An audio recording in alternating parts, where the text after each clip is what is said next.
रोहित जी, आपसे और डॉक्टर राजन से एक एक करके एक सवाल पूछना चाहते हैं रेवड़ी के ऊपर। I am sure you have heard the word. इसके इर्द गिर्द जो पॉलिटिक्स होती है उसके बारे में भी आपको मालूम है।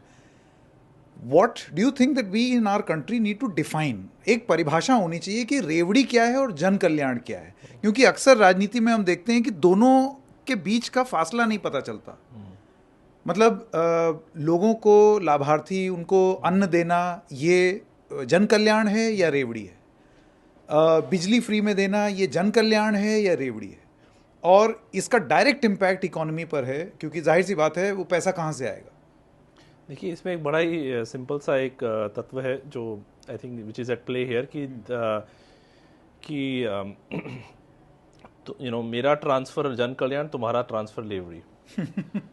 ये एक बहुत ही सिंपल, आप देखेंगे ना, जब भी अगर आप किसी भी पॉलिटिशियन की कोई भी स्पीच देखिए, ठीक है, तो वो इलेक्शन के आते आते वो एक कम्पिटिटिव पॉपुलिज्म में हो जाता है। तो वो एक चिंता का विषय है। ये हर अर्थशास्त्री को ही नहीं, हर एक सिटीजन को भी इसके बारे में एक क्रिटिकल लेंस से इसको देखना चाहिए। बिकॉज क्या है कि हमको अपने सिटीजन्स को इतना एम्पावर करना चाहिए कि वो सिर्फ रेवड़ी मांगने तक सीमित ना रह जाए।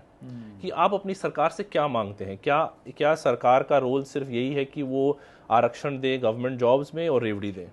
ये बहुत ही एक इम्पॉर्टेंट इशू है कि हम अपनी जनता को कैसे इतना सक्षम बनाएं कि वो सरकार से बोले कि नहीं, हमें हेल्थ एंड एजुकेशन चाहिए, जिससे हम सक्षम हो सकें एक अच्छी नौकरी के लिए।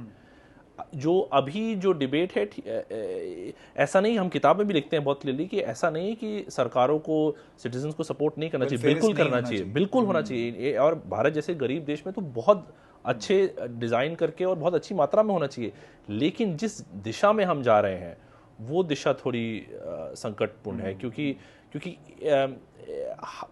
और इस पर एक डिस्कशन होना चाहिए। आई थिंक रघु बात भी कर चुके हैं इस बारे में कि जब वो आरबीआई में थे, उन्होंने फार्म लोन वेवर पे इलेक्शन कमीशन से बात करने की कोशिश भी की थी कि अगर आप फार्म लोन वेवर आप बोल देते हैं इलेक्शन से बाद में, फिर आप आरबीआई के पास आते हैं कि अब हम इसको बताइए हम कैसे करें। कैसे करें? तो ये एक बहुत गंभीर इशू है, जिसे आई थिंक मीडिया को भी एक जनता तक ये इन्फॉर्मेशन पहुंचानी चाहिए कि अगर ये प्रॉमिस किया जा रहा है तो ये कहाँ से आएगा पैसा तो टैक्स से ही आएगा। तो जो भारत का जो फिस्कल डेफिसिट है उसकी अरिथमेटिक कब तक आप कर पाएंगे? ये आई थिंक बहुत एक इस पे गंभीर डिस्कशन होना चाहिए। डॉक्टर राजन, आपको लगता है कि सबसे पहली चीज तो ये होना चाहिए कि एक परिभाषा होनी चाहिए कि दिस इज वेलफेयरिज्म और ये रेवड़ी है, वरना तो इसका हम कभी फर्क ही नहीं कर पाएंगे। नहीं, कभी कभी सिचुएशन पे डिपेंड करता है ना। जब हम सबसे गरीब लोगों को ट्रांसफ़र कर देते हैं पैसे, तो वो अच्छा इस्तेमाल करते हैं पैसे के, जैसे कि ये जो डाइट है उसको मजबूत बनाते हैं, वेरिड बनाते हैं, तो ये जो कुपोषण है वो कम हो जाती है। वो बच्चों को गवर्नमेंट स्कूल से निकाल के प्राइवेट स्कूल में डालते हैं और वहाँ पे उनका ज़्यादा अच्छा एजुकेशन मिलता है, शिक्षा मिलता है। तो वो सब चीज़ें अच्छे हैं और जन कल्याण की ओर जाते हैं। लेकिन जब हम अमीर लोगों को ट्रांसफ़र देते हैं, पैसे देते हैं, जब हम फ्री फूड ग्रेन सबको देते हैं, ये जो अनटारगेटेड ट्रांसफ़र है उसमें प्रॉब्लम है, क्योंकि हम पैसे बर्बाद कर रहे हैं। जो पैसे हम इस्तेमाल कर सकते हैं इंफ्रास्ट्रक्चर के लिए या ये जो सर्विसेज हैं, एजुकेशन, हेल्थ केयर, उनको मजबूत करने में पैसे लगा सकते हैं।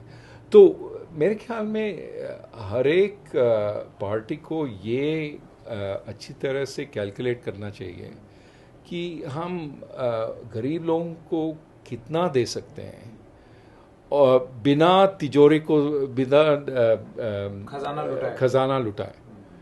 हाँ, and they must make that plan clear before the election that we have a responsible plan कि हम इतना दे सकते हैं और इन लोगों को देंगे क्योंकि इन लोगों की ज़रूरत सबसे अच्छा है, सबसे ज़्यादा है, ज़रूरत सबसे ज़्यादा है यहाँ पे, और बाकियों को हम सर्विसेज देंगे, शिक्षा को मजबूत बनाएंगे, हेल्थ केयर को मजबूत बनाएंगे। आपको लगता है ये जो अनाज जिसकी आप बात कर रहे थे, फ्री अनाज, ये एक बहुत बड़ी पॉपुलेशन को कोविड में एक ज़रूरत थी, तो उस समय वेलफेयरिज्म था, और लेकिन इसको कंटिन्यू करते रहना बहुत लंबे समय तक, ये फिर रेवड़ी हो जाता है। ज़रूर, I think that is exactly right. जब ज़रूरत पड़े तो गवर्नमेंट को देना चाहिए, लेकिन ज़रूरत के बाद बंद करना चाहिए। लेकिन गवर्नमेंट में इतना वो क्या बैकबोन नहीं है कभी कभी कि बंद करें। हम कैसे वापस लेंगे ये चीज़ जो हमने मुफ्त का दिया?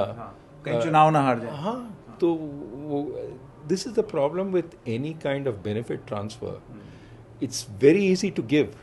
It's very hard to take back. I mean, remember when we were subsidizing petrol? It's the worst kind of subsidy, because who uses petrol? The richest people in the country use the most of it. It's the worst subsidy, but you can't take it back because there will be riots on the street if you take it back. So what did the government do? Very clever. They raised the price of petrol 1 rupee every month till the subsidy went off. Correct. What was amazing was when you took away the subsidy, there were still politicians saying, when the price of petrol went up the next time, वापस ले आओ। You worked so hard to get this really bad subsidy off the table.